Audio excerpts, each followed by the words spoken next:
Welcome to Luca and Miguel. Enjoy the video. You begin by verifying the Apple ID credentials and turning on two-factor authentication on your main device. This secures the account. Next, decide which data you want to share: contacts, photos, messages, and purchases, because that determines steps later. Once done, make sure both phones are unlocked and on the same Wi-Fi or cellular network.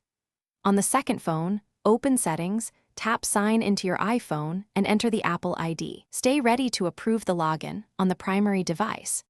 You'll see a two-factor approval prompt on the primary phone. Tap Allow and read the numeric code, then enter it on the second phone to authenticate.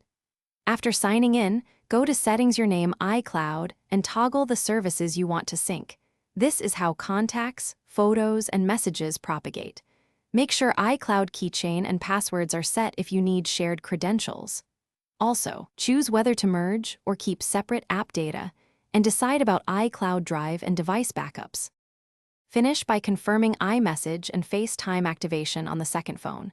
Go to Settings and ensure the Apple ID appears under Send and Receive. Sometimes signing out and back in resolves delays.